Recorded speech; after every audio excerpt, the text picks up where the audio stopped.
মৰমৰ ছাত্ৰ-ছাত্ৰীসকল, কক্ষালৈ তোমালোকক স্বাগতম। মই অংগৰাগ ভূঞা আৰু মই আজি দশম শ্ৰেণীৰ দ্বিতীয়টো পাঠ জিকিৰ আজান ফকীৰে ৰচনা কৰা জিকিৰৰ বিষয়ে আলোচনা কৰিম। জিকিৰনো কি, জিকিৰনো কোনে ৰচনা কৰিছিল আৰু জিকিৰ আমাৰ যিটো জিকিৰ সন্নিৱিষ্ট হৈছে আমাৰ এই পাঠটোত, সেই জিকিৰটোনো মূলভাৱ কি, জিকিৰটোত থকা যিবোৰ শব্দ আছে সেই শব্দবোৰনো অৰ্থ কি, সেই বিষয়ে আমি আজি আলোচনা কৰিম আৰু সমগ্ৰ কবিতাটোৰ মূল ভাৱটো আমি আলোচনা কৰিম। কিন্তু যিটো কবিতা আছে বা যিটো জিকিৰ আছে, আচলতে এইটো জিকিৰ এটা গোৱা হয় জিকিৰ, আৰু জিকিৰ যিটো গোৱা হয় সেই জিকিৰটোক লিখিছিল আজান ফকীৰে। আজান ফকীৰ এজন সন্ত আছিল, ইছলাম ধৰ্ম প্ৰচাৰ কৰিছিল আৰু কোৱা হয় যে অসমত তেওঁৱেই আজান দি মানুহক নামাজ পঢ়িবলৈ আহ্বান জনাইছিল, তেওঁৱে প্ৰথম শিকাইছিল মানুহক আৰু তেওঁৱেই জিকিৰ ৰচনা কৰিছিল। জিকিৰবোৰ গোৱা হয়, জিকিৰবোৰ ইছলাম ধৰ্মৰ ধৰ্মমূলক গীত হয়, কিন্তু এতিয়া আমি ইয়াত কাব্য হিচাপে বা পদ্য হিচাপে ইয়াক আলোচনা কৰিম। এতিয়া আমি আজান ফকীৰৰ বিষয়ে জানি লওঁ। আজান ফকীৰ ইছলাম ধৰ্ম প্ৰচাৰ কৰিবলৈ বিদেশৰ পৰা অসমলৈ অহা ইছলাম ধৰ্মগুৰুসকলৰ ভিতৰত আজান ফকীৰ অন্যতম। যে বিদেশৰ পৰা ইছলাম ধৰ্ম প্ৰচাৰ কৰিবলৈ অসমলৈ যিসকল আহিছিল তাৰ ভিতৰত আজান ফকীৰ অন্যতম। আৰু তেওঁ অসমলৈ আহে কোনোমতে আৰৱ দেশৰ পৰা আহিছিল তেওঁ, আৰু কোনোৱে কয় যে তেওঁ আহিছিল আজমিৰৰ পৰা। আৰু আজান ফকীৰৰ অসম আগমনৰ সময় সম্পৰ্কে নানান তথ্য পোৱা যায়। বেলেগ বেলেগ সময়ত বেলেগ বেলেগ তথ্য দিয়া হয় অসম তেওঁ কেতিয়া আহিছিল বুলি। আনুমানিক খ্ৰীষ্টীয় সপ্তদশ শতিকাত যেতিয়া গদাধৰ সিংহৰ ৰাজত্ব আছিল, সেইখিনি সময়ত তেওঁ শতিকাৰ মাজভাগত গদাধৰ সিংহৰ শাসন কালত অসমলৈ আহিছিল। তেওঁ অসমলৈ সেইখিনি সময়ত আহিছিল। অসমলৈ অহা আজান ফকীৰে কম সময়ৰ ভিতৰতে অসমীয়া মাত কথা সুন্দৰকৈ শিকি লয়। তেওঁ এই বিষয়ে যদি বহু কথা কয় যে তেওঁ আজমিৰৰ পৰা আহিছিল, আৰৱৰ পৰা আহিছিল, কিন্তু তেওঁ অসমীয়া অত্যন্ত কম সময়ৰ ভিতৰত শিকি লয় আৰু তাৰপিছত কি কৰে, জিকিৰ আৰু জাৰি গীত ৰচনা কৰে। জিকিৰো এবিধ বেলেগ গীত আৰু জাৰিও এবিধ বেলেগ ধৰণৰ গীত, আৰু এই ধৰণৰ গীতসমূহ তেওঁ ৰচনা কৰিছিল। আৰু তেওঁৰ আচল নাম আছিল হজৰত শ্বাহ মিলন। হজৰত শ্বাহ মিলন তেখেতৰ প্ৰকৃত নাম আছিল, কিন্তু আমাৰ অসমত তেওঁক আজান ফকীৰ হিচাপেই জনা যায়। আৰু জনশ্ৰুতি মতে আজান ফকীৰে পোনপ্ৰথম অসমত আজান মানে আহ্বান দি নামাজ পঢ়িবলৈ মুছলমানসকলক শিকাইছিল। এই যে আজান দি মুছলমানসকলক নামাজ পঢ়িবলৈ আহ্বান জনোৱা হয়, যিটো আজানকে আহ্বান বুলি কোৱা হয়, সেই আজান দিবলৈ আজান ফকীৰেই শিকাইছিল, আৰু সেইকাৰণে তেখেতৰ নামটো আজান ফকীৰ হ'ল বুলি বহুতে বিশ্বাস কৰে, আৰু সেইবাবে তেওঁৰ নাম আজান ফকীৰ হয়। আজান ফকীৰৰ জীৱন বৰ সংঘাতপূৰ্ণ আছিল, কিন্তু অসমত যে আজান ফকীৰ আছিল, কিন্তু তেওঁৰ জীৱনটো বা তেখেতে থকা সময়খিনি বৰ শান্তিৰে পাৰ হোৱা নাছিল। বৰ সংঘাতৰ মাজেৰে তেখেতে পাৰ কৰিবলগীয়া হৈছিল, আৰু বিভিন্ন সময়ত তেওঁ বিভিন্ন শাস্তিৰো সন্মুখীন হ'বলগীয়া হৈছিল। অৰ্থাৎ তেখেতে যেতিয়া ধৰ্ম প্ৰচাৰ কৰিছিল, বহু লোকৰ চক্ৰান্তত পৰি প্ৰৰোচনামূলক কথা স্বৰ্গদেউক জনোৱাৰ ফলত তেখেতে শাস্তিৰো সন্মুখীন হ'বলগীয়া হৈছিল। কিন্তু আমাৰ যিজন আহোম ৰজা আছিল, স্বৰ্গদেউ আছিল গদাধৰ সিংহ, তেখেতে তেওঁৰ মাহাত্ম্য পিছত বুজি পায়, আৰু কোৱা হৈছে যে পিছত আহোম ৰজা গদাধৰ সিংহে তেওঁৰ মাহাত্ম্য বুজি পায় দিখৌমুখৰ শৰাগুৰি চাপৰিত তেখেতক, শৰাগুৰি চাপৰি মনত ৰাখিব, দিখৌমুখৰ শৰাগুৰি চাপৰিত মাটি বাৰী দি মছজিদ তেওঁক সজাই দিয়ে, আৰু তাতে আজান ফকীৰে ছয়কুৰি মানে 120 জন ভকতৰ সৈতে ধৰ্ম চৰ্চা আৰম্ভ কৰে, আৰু তাতেই তেখেতৰ মৃত্যু হয়। এতিয়া এইজন আজান ফকীৰে ৰচনা কৰা এটা জিকিৰ, তেখেতে বহুকেইটা জিকিৰ ৰচনা কৰিছে, কিন্তু তেখেতে ৰচনা কৰা এটা জিকিৰৰ বিষয়ে আমি এতিয়া ইয়াত আলোচনা কৰিম। এই জিকিৰটো চোৱা, ঘোষা। এইটো আচলতে গায়, ৰহমৰ গিৰিহত তুমি আল্লাহ চাহেবৈ, যদি কৰা দৰিয়াৰ পাৰ, এনেকেও গায়, কিন্তু আমি ইয়াত গাই নুশুনাও। মই প্ৰথমতে বা গাই তোমাক দেখুৱাইছো। ৰহমৰ গিৰিহত তুমি আল্লাহ চাহাবৈ, যদি কৰা দৰিয়াৰ পাৰ। ৰহমৰ গিৰিহত, ৰহমৰ গৃহত মানে শব্দটো অচিনাকি যেন লাগিছে, এইটো আৰবী শব্দ আচলতে। ৰহম মানে হৈছে দয়া, ৰহম মানে হৈছে দয়া। এতিয়া ৰহমৰ গিৰিহত অৰ্থাৎ দয়াৰ গিৰি, অৰ্থাৎ ভগৱানক আমি বা আল্লাহক আমি, তেওঁলোকে মুছলমানসকলে ভগৱানক আল্লাহ বুলি কয়, যে আল্লাহ বা যি ভগৱান, তেওঁলোকৰ ৰহমৰ গিৰিহত, তেওঁৰ দয়াৰ তেওঁ সাগৰ, তেওঁ দয়া কৰে। ৰহমৰ গিৰিহত তুমি আল্লাহ চাহাবৈ, তুমি আল্লাহ সাহাব তুমি আমাৰ প্ৰভু, তুমি আল্লাহ সাহাব যদি কৰা দৰিয়াৰ পাৰ। দৰিয়াৰ শব্দ হৈছে সাগৰ, বহুতে নদীও বোলে সাগৰ বা নদী। কৈছে যে ৰহমৰ গিৰিহত তুমি আল্লাহ সাহাবৈ যদি কৰা দৰিয়াৰ পাৰ, যদি তুমি আমাক এই দৰিয়াৰ পৰা পাৰ কৰা। অৰ্থাৎ হে আল্লাহ, হে ভগৱান, হে ৰহমৰ গিৰিহত, দয়াৰ গিৰা প্ৰভু, যদি তুমি আমাক দয়া কৰা তেনেহলে আমাক এই সংসাৰৰ এই সাগৰখন, সংসাৰৰ এই নদীখন, সংসাৰৰ জীৱন যন্ত্ৰণাৰে ভৰা এই নদীখন তুমি পাৰ হোৱাত আমাক সহায় কৰিবা, আমি তোমাৰ ওচৰত সমৰ্পণ কৰিছো। যদি কৰা দৰিয়াৰ পাৰ, তুমিয়ে আমাক এই দৰিয়াৰ পৰা পাৰ আমাক কৰিবা। কৈছে চিন্তু হেৰা মোৰ মন আল্লাহৰ নামত, ভোজু হেৰা মোৰ মন গুৰুৰে পাৱত। কৈছে যে চিন্তু মানে চিন্তা কৰো, চিন্তা কৰো মোৰ মনেৰে চিন্তা কৰো, কি কৰো? আল্লাহৰ নামত, অৰ্থাৎ আল্লাহৰ নামেই মই চিন্তা কৰো। আৰু ভোজু হেৰা মোৰ মন গুৰুৰে পাৱত। আৰু ভোজু মানে উপাসনা কৰা বা প্ৰাৰ্থনা কৰা, ভোজু হেৰা মোৰ মন গুৰুৰে পাৱত। মোৰ মনটো গুৰুৰ চৰণত পৰিছে আৰু সেই চিন্তা আমি কিয় কৰো? আমি চিন্তা এইটোৱে কৰো যে আমি আল্লাহৰ বিষয়ে চিন্তা কৰো। আল্লাহৰ চিন্তু হেৰা মোৰ মন আল্লাহৰ নামত, মোৰ মনটো আল্লাহৰ নামত মই সমৰ্পণ কৰিছো আৰু আল্লাহকে চিন্তা কৰো আৰু গুৰুৰ পাৱত ভৰি দি মই আল্লাহৰে উপাসনা কৰো। তাৰপিছত চাবা, পানী মৰে পিয়াহত অগ্নি মৰে জাৰত, খুদা ৰচুল লুকাই আছে মুমিনৰ আঁৰত। এতিয়া পানী মৰে পিয়াহত, পানীয়ে যিসকল তৃষ্ণাতুৰ থাকে, যিসকল পিয়াহত আতুৰ হৈ থাকে, তেওঁলোকক পানীয়ে পিয়াহ দূৰ কৰে, তৃষ্ণা দূৰ কৰে। কিন্তু পানীয়ে পিয়াহত কেনেকৈ মৰে? আকৌ অগ্নি মানে জুই, অগ্নি মৰে জাৰত, জুইয়ে আমাক উত্তাপ দিয়ে, জুইয়ে আমাক জাৰৰ পৰা ৰক্ষা কৰে। কিন্তু জুইয়ে যদি জাৰত মৰে কেনেকুৱা কথা হ'ব?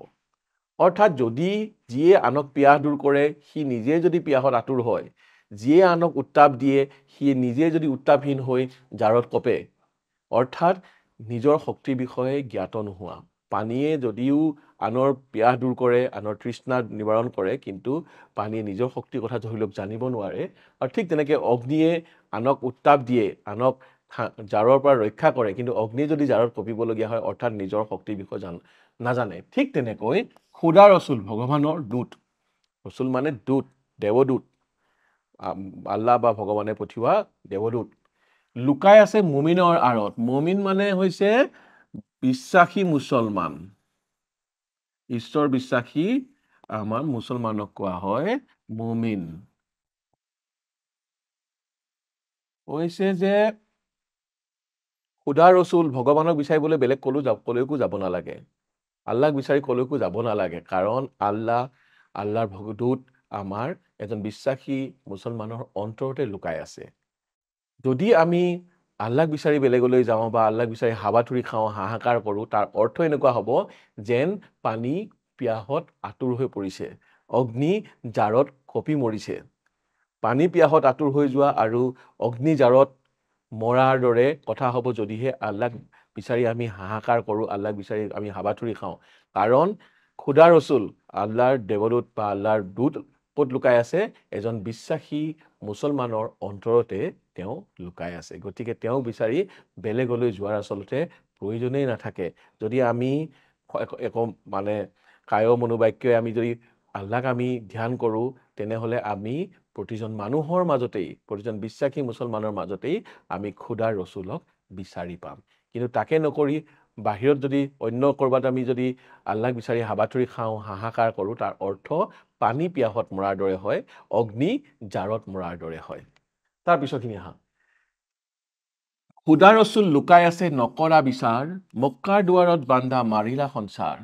কৈছে যে খুদা ৰচুল, খুদা মানে ভগৱানকে কৈছে, আল্লাহকে কৈছে যে আল্লাহৰ দেৱদূত লুকাই আছে, তাক বিচাৰ নকৰা, বিচাৰি নোচোৱা তোমালোকে। তাক তোমালোকে যদি বিচাৰ নকৰা বা তাৰ মানে বিচাৰ খোচাৰে নকৰা বা তাক যদি জ্ঞান উপলব্ধিয়ে নকৰা, তাৰ অৰ্থ এনেকুৱা, মক্কা হৈছে এটা পবিত্ৰ স্থান, মুছলমানসকলৰ আটাইতকৈ পবিত্ৰ স্থান হৈছে মক্কা।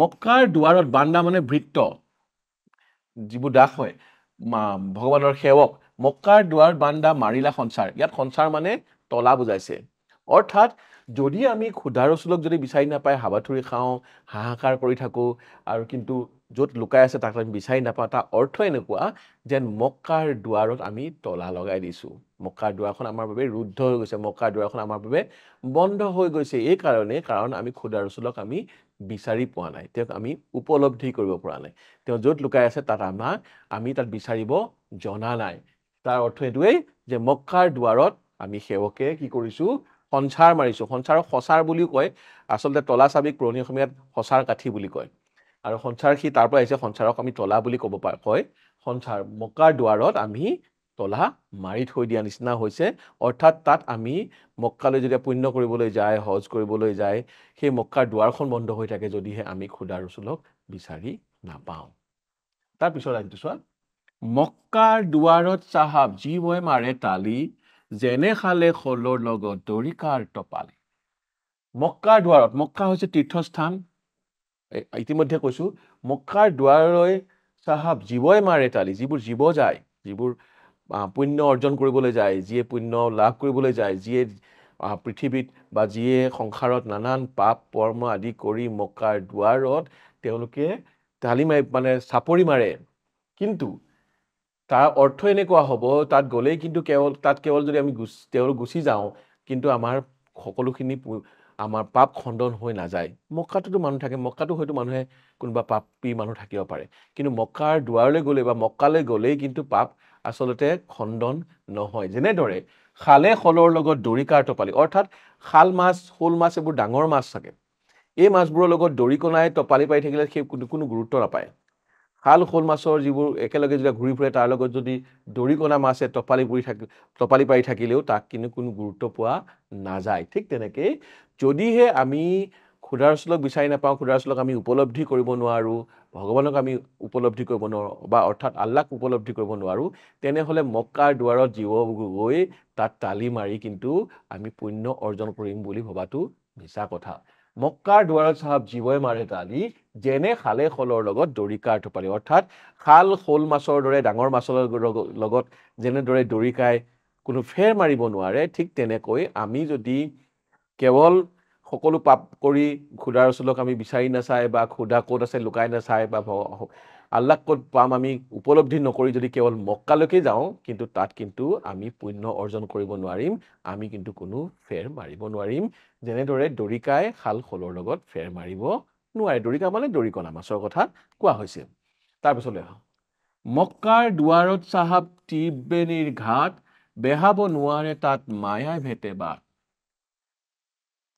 এই যে জিকিৰবোৰ আচলতে ভগৱানৰ জিকিৰ শব্দ পৰা আহিছে আৰবী শব্দ জিকিৰ মানে ভগৱানক স্মৰণ কৰা বাৰে বাৰে স্মৰণ কৰা তাক জিকিৰ কয় জিকিৰত মানে বাৰে বাৰে ভগৱানৰ মহিমাৰ কথা স্মৰণ কৰা হয় আৰু তাত স্মৰণ কৰোঁতে বেলেগ বেলেগ কিছুমান উপদেশমূলক কথাও কোৱা হৈছে যে কৈছে মক্কাৰ দুৱাৰত চাহাব ত্ৰিবেণীৰ ঘাট ত্ৰিবেণী মানে ত্ৰিবেণী সংগমৰ কথা কৈছে ই আকৌ হিন্দুসকলৰ পবিত্ৰ স্থান গংগা যমুনা সৰস্বতী য'ত লগ হৈছে বা সংগম হৈছে গংগা যমুনা সৰস্বতীৰ সংগমক কোৱা হয় ত্ৰিবেণী ঘাট আৰু হিন্দুসকলে বিশ্বাস কৰে যে এই ত্ৰিবেণী ঘাটত যদি স্নান কৰে তেনেহ'লে তেওঁলোকৰ পাপখিনি খণ্ডন হয় যিমানখিনি পাপ আছে যিবোৰ পাপ তেওঁলোকে লৈ আহিছে যিবোৰ পাপ তেওঁলোকে অৰ্জন কৰিছে সেই পাপ খণ্ডন হয় ত্ৰিবেণীৰ ঘাটত স্নান কৰিলে এইটো হিন্দুসকলৰ বিশ্বাস ঠিক তেনেকৈ বহুতৰে বিশ্বাস কৰে মক্কালৈ গ'লে মুছলমানসকলে বিশ্বাস কৰে মক্কালৈ গ'লে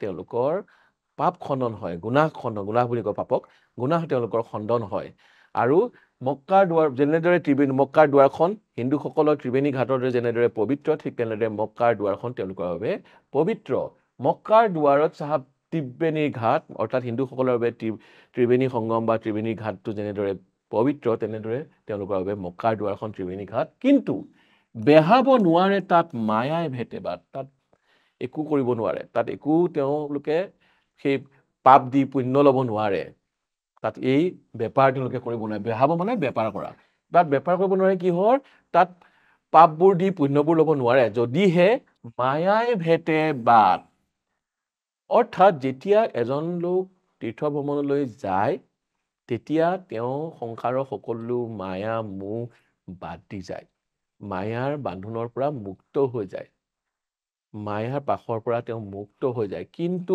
যদিহে ত্ৰিবেণী সংগমেই হওক বা মক্কাৰ দুৱাৰত খটখটাবলৈ যায়, কিন্তু সেইখিনি সময়ত যদি মায়াই তেওঁলোকৰ কথা তেওঁলোকৰ সংসাৰৰ কথা তেওঁলোকৰ পাৰ্থিৱ বস্তুৰ কথা তেওঁলোকে ভাবি আতুৰ হৈ থাকে, তেনেহ'লে কিন্তু তাত পুণ্য অৰ্জন কৰাটো সম্ভৱ নহয়। বেহাব নোৱাৰে তাত মায়াই ভেটে বাট, অৰ্থাৎ মায়াই তেওঁলোকক বাট ভেটে, পুণ্যৰ বাট ভেটে। মায়াই তেওঁলোকক অভিষ্ট সিদ্ধি হ'বলৈ নিদিয়ে, তেওঁলোকৰ উদ্দেশ্য সিদ্ধি হ'বলৈ নিদিয়ে। কিয়? কাৰণ যেতিয়া কোনো এজন লোক তীৰ্থলৈ যায়, সঁচাকৈ পুণ্য অৰ্জন কৰিবলৈ যায়, ভগৱানক উপলব্ধি কৰিবলৈ যায়, ভগৱানক বিচাৰিবলৈ যায়, আল্লাহক বিচাৰি যায়, তেতিয়া কিন্তু তাত মায়াৰ স্থান থাকিব নালাগে। যদি মায়াৰ স্থান থাকে, অৰ্থাৎ মায়াই যদি তেওঁ মায়াত আবদ্ধ হৈ থাকে, তেনেহ'লে তাত তেওঁ পুণ্য অৰ্জন কৰিব নোৱাৰে। তাকেই কৈছে বেহাব নোৱাৰে তাত মায়াই ভেটে বাট। এতিয়া পিছৰ শাৰীকেইটা হা, আসমানৰ কুতুব তৰা আদমৰ জাত, সজাত মইনা আছে ঘনে লগাই মাত।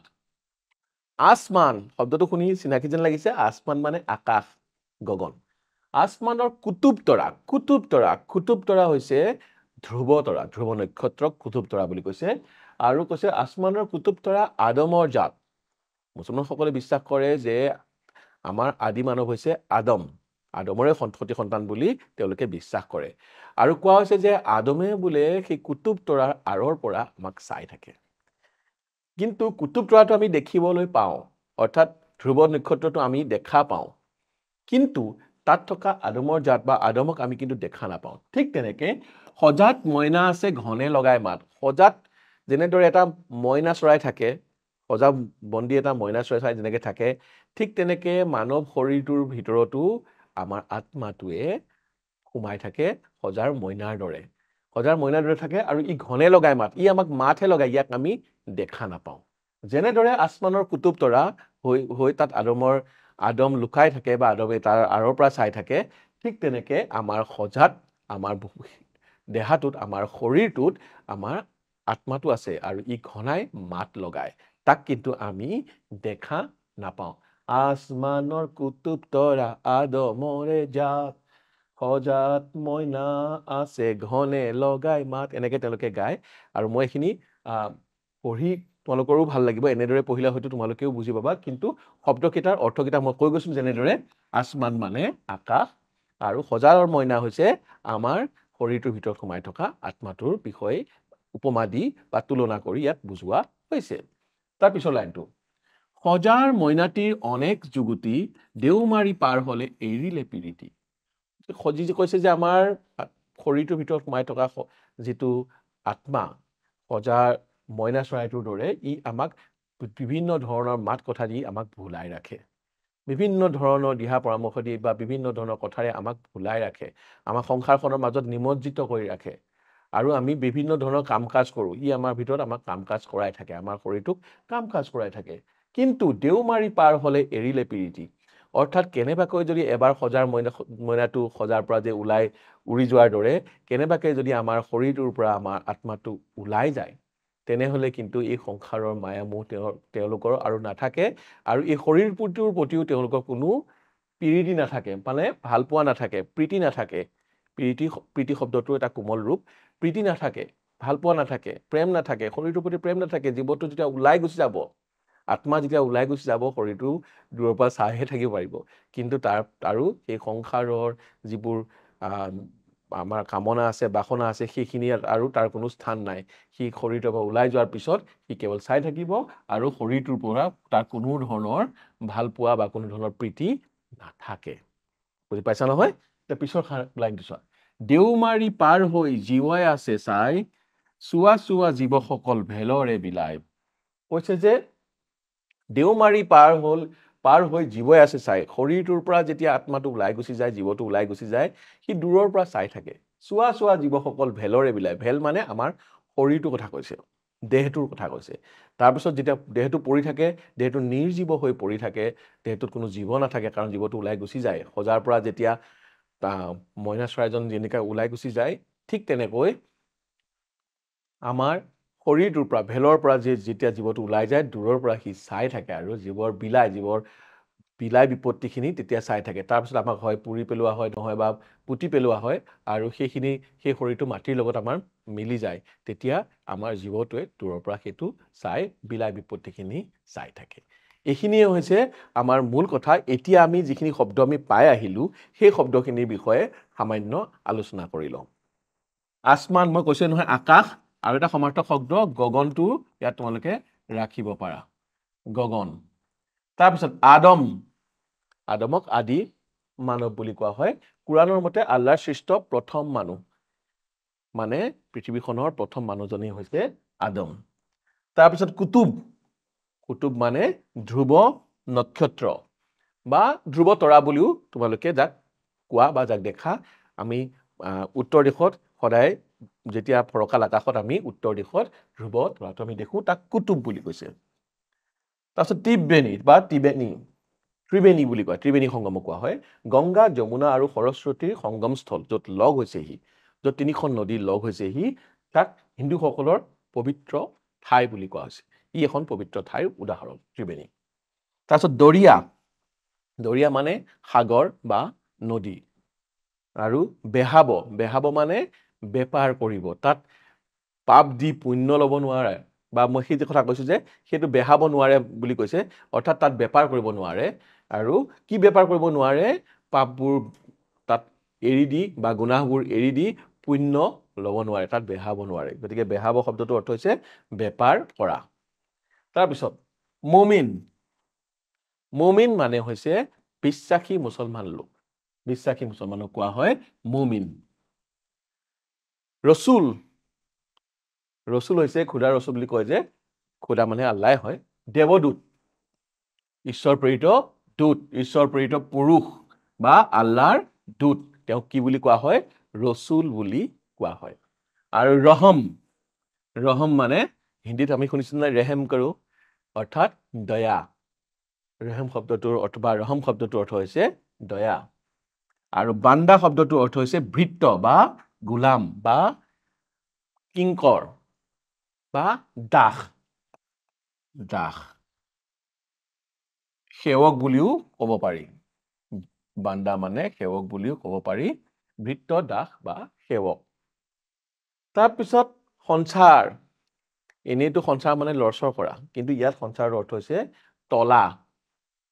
তলা চাবি যে সেই তলা চাবি সঁচাৰ বুলিও কোৱা হয় তলা চাবিক সঁচাৰ কাঠি বুলিও কোৱা হয় গতিকে সেই সঞ্চাৰটোৰ অৰ্থ হৈছে তলা এতিয়া জিকিৰ যে আমি পঢ়িলো এই জিকিৰটোৰ বিষয়ে জানো জিকিৰসমূহ অসমীয়া ভাষাত ৰচিত কিন্তু অসমীয়া ভাষাত ৰচিত ইছলাম ধৰ্মৰ তত্ত্ব আদৰ্শ আদি আচাৰ নীতিৰ মৌলিক ভাৱচিন্তা প্ৰকাশক ভক্তিমূলক গীত বিশেষ ইছলাম ধৰ্মৰ যিবোৰ ভাৱ আছে ইছলাম ধৰ্মৰ যি আদৰ্শ আছে সেই আদৰ্শ প্ৰচাৰ কৰা অসমীয়া এবিধ গীত এই গীতবোৰক কি কোৱা হয় জিকিৰ বুলি কোৱা হয় জিকিৰ শব্দটো আহিছে আৰবী জিক্ৰ শব্দৰ পৰা ইয়াত দিছে অসমীয়া থলুৱা ভাষাৰ লগত আৰবী পাৰ্চী মূলৰ শব্দও জিকিৰত অন্তৰ্ভুক্ত হৈছে এতিয়া আমি যেনেদৰে ৰহম কৈছো ৰসুল কৈছো দৰিয়া কৈছো এইবোৰ আৰবী পাৰ্চী ভাষাৰ বা পাৰ্চী মূলৰ শব্দ এইবোৰো জিকিৰবোৰত আমাৰ সংপৃক্ত হৈছে জিকিৰত আমাৰ সোমাই পৰিছে আজান পীৰে এই জিকিৰসমূহ ৰচনা কৰিছিল বুলি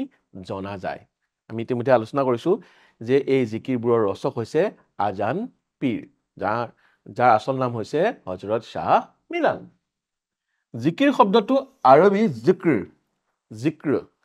জিক্ৰ মানে জিক্ৰ কৰা মানে তাক স্মৰণ কৰা বা উচ্চাৰণ কৰা তাৰ পৰা আহিছে জিক্ৰ শব্দৰ অসমীয়া ৰূপ মানে জিক্ৰ শব্দটো কোমলকৈ যদি আমি কওঁ তেতিয়া জিকিৰ বুলিয়ে পাম ইয়াৰ অৰ্থ হ'ল ঘনে ঘনে উচ্চাৰণ কৰা আৰু মুছলমান ধৰ্মত ভগৱানক ঘনে ঘনে স্মৰণ কৰা বা ভগৱানৰ নাম ঘনে ঘনে লোৱাটোৱে বেছি গুৰুত্ব আৰোপ কৰা হয় আৰু জিকিৰ সেইকাৰণে আহিছে জিকিৰৰ অৰ্থ হৈছে ঘনে ঘনে উচ্চাৰণ কৰা ঘনে ঘনে স্মৰণ কৰা আল্লাহৰ নাম বাৰম্বাৰ উচ্চাৰণ কৰি উপাসনাত আত্মনিয়োগ কৰাটো ইছলাম ধৰ্মৰ এক প্ৰচলিত নীতি তেওঁলোকে 5 বাৰ নামাজ পঢ়ে আৰু তেওঁলোকে কৈছে যে আল্লাহৰ নাম সেই দিনটোত 5 বাৰ তেওঁলোকে নামাজ পঢ়ে দিনটোত বাৰে বাৰে অৰ্থাৎ বাৰম্বাৰ ভগৱানৰ নাম বা আল্লাহৰ নাম তেওঁলোকে লয় আৰু তেওঁলোকৰ এটা প্ৰচলিত নীতি এইটো আৰু সেই নীতি অনুযায়ী বা তাত তেওঁলোকৰ আদৰ্শ, তাত তেওঁলোকৰ ৰীতি নীতিখিনি সোমোৱাই বা ৰীতি নীতিখিনিৰ বিষয়ে আলোচনা কৰি আৰু আমাৰ সংসাৰৰ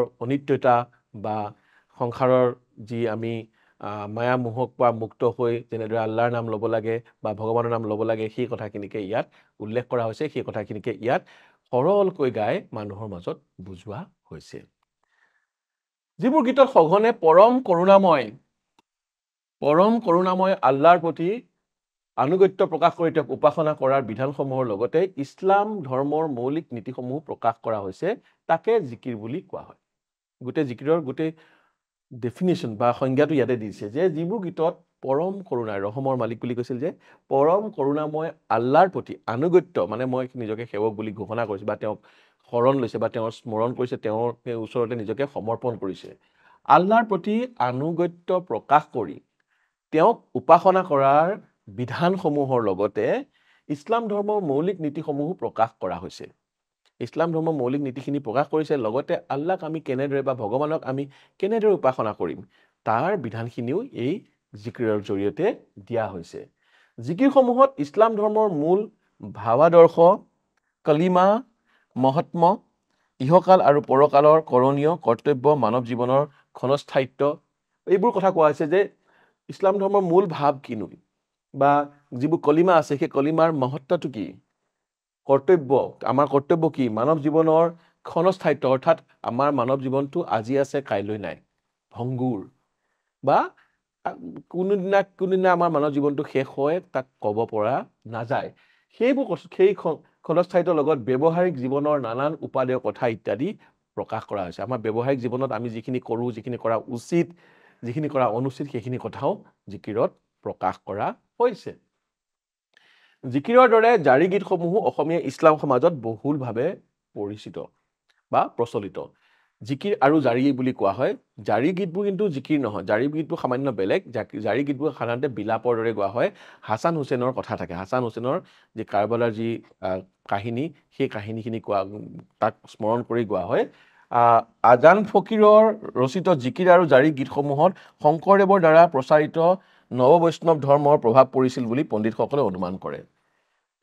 জিকিৰৰ কথা ক'লোঁ, জাৰিৰ কথা ক'লোঁ, কিন্তু এই জিকিৰৰ যিবোৰ গীতসমূহ লিখিছে সেই গীতসমূহৰ মাজত শংকৰদেৱে সেইখিনি সময়ত বা শংকৰদেৱৰ প্ৰচাৰিত যিবোৰ নৱ বৈষ্ণৱ ধৰ্ম আছিল সেই ধৰ্মৰ কথাখিনিৰো ইয়াৰ প্ৰভাৱ পৰিছে। এই গীতবোৰত তাৰ প্ৰভাৱ দেখা যায়।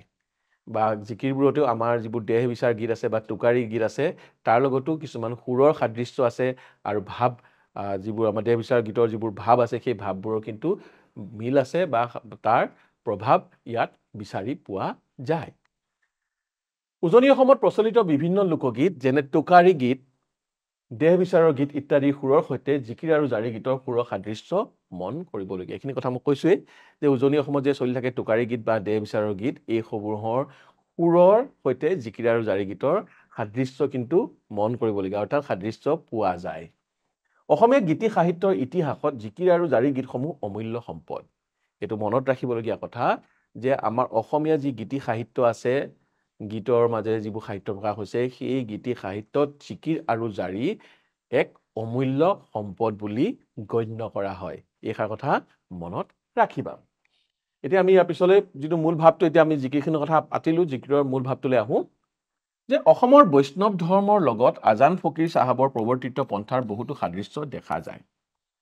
অসমত শংকৰদেৱে প্ৰচাৰ কৰা বৈষ্ণৱ ধৰ্ম লগত আজান ফকীৰ চাহাবৰ প্ৰৱৰ্তিত পন্থাৰো বহুখিনি সাদৃশ্য আছে। তেওঁ যিখিনি ধৰণে ভগৱানক উপাসনা কৰিব লাগে বুলি কৈছে, তাৰ মাজতো বহু কথাৰ মিল আছে। অনেক জিকিৰত বৈষ্ণৱ সাহিত্য আৰু লোকগীতৰ প্ৰতিধ্বনি শুনা যায়। কৈছে যে জিকিৰত কেতিয়াবা কেতিয়াবা বৈষ্ণৱ সাহিত্যৰ প্ৰতিধ্বনি শুনা যায়। সঁচা-সচি প্ৰতিধ্বনিটোৰ কথা কোৱা নাই, কৈছে যে সেই বৈষ্ণৱ ধৰ্মত যিবোৰ মূল কথা আছে সেই মূল কথাবোৰ যেন ইয়াতো ঠাই ঠাই ইয়াকো বিচাৰি পোৱা যায়, সেইবোৰৰ সাদৃশ্য পোৱা যায়। সেইবোৰৰ যেনেদৰে এটা গান গালে বহু দূৰলৈকে তাৰ প্ৰতিধ্বনিত গুঞ্জৰিত হৈ থাকে বা শুনা যায়, ঠিক তেনেকৈ বৈষ্ণৱ সাহিত্যৰো ইয়াৰ প্ৰতিধ্বনি বা ইয়াৰ বৈষ্ণৱ সাহিত্যৰ প্ৰভাৱো ইয়াত দেখা যায়। এই গীতটোৰ ভাৱবস্তুৰ জৰিয়তে ধৰ্ম বৰ্ণ নিৰ্বিশেষে ছাত্ৰ ছাত্ৰীসকলৰ মাজত সমন্বয়ৰ ভাৱ গঢ়ি তুলিব পৰা যাব বুলি আশা কৰিয়েই গীতটি ইয়াত সন্নিৱিষ্ট কৰা হৈছে। কৈছে যে যিহেতু জিকিৰ আৰু জাৰি আমাৰ সাহিত্যৰ অসমীয়া গীতি সাহিত্যৰ এক অমূল্য সম্পদ আৰু ইয়াত দেখোন বৈষ্ণৱ সাহিত্যৰ সৈতেও ইয়াত মিল আছে, সাদৃশ্য আছে। গতিকে এই ধৰণৰ গীতসমূহ অধ্যয়ন কৰিলে আমি জাতি, বৰ্ণ, ধৰ্ম নিৰ্বিশেষে সকলোৰে মনৰ মাজত সমন্বয় আহিব পাৰে। সেয়েহে এই গীতটি ইয়াত আমাৰ এই সাহিত্যত আমাৰ পাঠত ইয়াক অন্তৰ্ভুক্ত কৰা হৈছে। গীতটিৰ জৰিয়তে আল্লাহৰ মাহাত্ম্য প্ৰকাশ কৰা হৈছে। এই গীতটিত আল্লাহ বা ভগৱান নামটো বেলেগ বেলেগ, কিন্তু আমি একেজনেই বা আমাৰ ওপৰৰ জনা, যাক আমি বিশ্বাস কৰোঁ, ঈশ্বৰ। আমি ঈশ্বৰ বুলি কওঁ বা আমি ভগৱান বুলি কওঁ, তেওঁলোকে কয় আল্লাহ। আৰু হিন্দুসকলে ঈশ্বৰ ভগৱান বুলি কয় আৰু মুছলমানসকলে আল্লাহ বুলি কয়। কিন্তু এই জৰিয়তে আল্লাহৰ বা ভগৱানৰ মাহাত্ম্য প্ৰকাশ কৰা হৈছে। এই জগতত আমি মানুহবোৰে আচলতেনো কোন, আমাৰ স্থিতি কি, আমি কি কৰা উচিত, প্ৰকাৰান্তৰে তাকে ক'বলৈ বিচৰা হৈছে। আৰু জিকিৰসমূহৰ আমিনো কি, আমি কৈছে আমি একেবাৰে সাধাৰণ জীৱ, আমি একেবাৰে বান্দা হয়, আল্লাহৰ বান্দা, খুদাৰ বান্দা হয়। আমি কি কৰা উচিত, আমি আমাৰ জীৱনত আমি কি কৰা উচিত, কেনেদৰে ভগৱানক উপাসনা কৰা উচিত, কেনেদৰে ভগৱানক উপাসনা কৰিলে ভগৱানক পোৱা যায়, ভগৱানৰ চৰণত স্থান পোৱা যায়, সেই তেনেধৰণৰ কথা কৈ ভগৱানৰ মাহাত্ম্য প্ৰকাশ কৰা হৈছে। এতিয়া আমি এতিয়ালৈকে যিখিনি আমি পঢ়িলো বা যিখিনি আলোচনা কৰিলো, সেইখিনি আমিনো কিমান বুজি পালো, এতিয়া তাৰ আমি সামান্য এটা পৰীক্ষা কৰি চাওঁ আহা। জিকিৰৰ ৰচক কোন? আমি 4টা বিকল্প দিছো। 4টা বিকল্প: ক আজান ফকীৰ, খ ৰঘুনাথ চৌধুৰী, গ সৈয়দ আব্দুল মালিক আৰু ঘ যতীন্দ্ৰ নাথ দুৱৰা। জিকিৰৰ ৰচকৰ নামটো আমি জানোৱেই, গতিকে জিকিৰৰ ৰচক কোন হৈছে? ক আজান ফকীৰ। আমি পিছৰ প্ৰশ্নটোলৈ আহোঁ। ৰহম শব্দটোৰ অৰ্থ কি? আমি পাইছিলো নহয়, ৰহম শব্দটোৰ অৰ্থ কি? ক ধ্ৰুৱ নক্ষত্ৰ, খ দয়া, গ আকাশ, ঘ ৰহস্য। এতিয়া ৰহম শব্দটোৰ অৰ্থ কি হ'ব পাৰে? মনত পৰিছেনে? ৰহম শব্দটোৰ অৰ্থ হৈছে দয়া। খ ৰহম মানে দয়া বা কৰোণা। এটা তৃতীয় প্ৰশ্নটো অহা। ত্ৰিবেণী ঘাটত বেহাবলৈ যাওঁতে কিহে বাট ভেটা দিয়ে? ত্ৰিবেণী ঘাটত বা ত্ৰিবেণী ঘাটত যেতিয়া বেহাবলৈ যায়, তেতিয়া বাৰু কিহে বাধা দিয়ে? বাধা দিয়া বস্তুটোনো কি? ক ভূত প্ৰেতে বাধা দিয়ে, খ মানুহে বাধা দিয়ে, গ ৰচুলে বাধা দিয়ে, ঘ মায়াই বাধা দিয়ে। কোনে বাধা দিয়ে বাৰু? ঠিকেই ধৰিছে। প্ৰশ্নটোৰ উত্তৰ গম পাইছে নহয়? উত্তৰটো হ'ব ঘ। ত্ৰিবেণী ঘাটত মায়াই বেহাবলৈ যাওঁতে বাধা দিয়ে। এতিয়া আমি চতুৰ্থ প্ৰশ্নটোলৈ আহিছো। চতুৰ্থ প্ৰশ্নটো হৈছে ৰচুল শব্দটোৰ অৰ্থ কি? আমি পাঠটো পাইছো নহয় ৰচুল। এতিয়া এই ৰচুল শব্দটোৰ অৰ্থ কি? ক সাগৰ, খ ভৃত্য, গ দেৱদূত, ঘ ৰচক। ৰচক বুলি থকাৰ কাৰণে কিন্তু ৰচুল বুলি নহয় বা একে বুলি নহয় বা। সাগৰ আমি পাইছো দৰিয়াক সাগৰ বুলি কোৱা হয়, ভৃত্য বান্দা। গতিকে উত্তৰটো হ'ব, ৰচুলটোৰ উত্তৰ গ দেৱদূত। দেৱদূত অৰ্থ হৈছে, ৰচুল শব্দটোৰ অৰ্থ হৈছে দেৱদূত। এতিয়া আমি শেষৰটি প্ৰশ্নলৈ আহোঁ। আজান ফকীৰৰ আচল নাম কি? আমি আজান ফকীৰে জিকিৰ ৰচনা কৰে বুলি আমি সকলোৱে কৈ থাকো। এতিয়া আজান ফকীৰৰ আচল নামটোৰ বিষয়ে আমি আলোচনা কৰিছিলো। মনত পৰিছেনে? আজান ফকীৰৰ আচল নামটো কি? ক হজৰত মহম্মদ, খ সৈয়দ আব্দুল মালিক, নে গ শাহ মহম্মদ, নে ঘ হজৰত শাহ মিলান। কোনটো হয় উত্তৰটো? মনত পৰিছে নিশ্চয়। শুদ্ধ উত্তৰটো হৈছে ঘ হজৰত শাহ মিলান তেখেতৰ আজান ফকীৰৰ প্ৰকৃত নাম। আজিলৈ আমি এতিয়ালৈকে আজান ফকীৰৰ বিষয়ে আলোচনা কৰিলো, তেওঁ ৰচনা কৰা জিকিৰৰ আলোচনা কৰিলো। এতিয়া হয়তো তোমালোকে পাঠটো বুজি পাইছা, আৰু যদি বুজি পাইছা তেনেহ'লে মোক এতিয়া তোমালোকে বিদায় দিব পাৰা। পুনৰ আমি পৰৱৰ্তী পাঠত আকৌ লগ হ'ম, তেতিয়ালৈকে বিদায় দিয়া। ধন্যবাদ।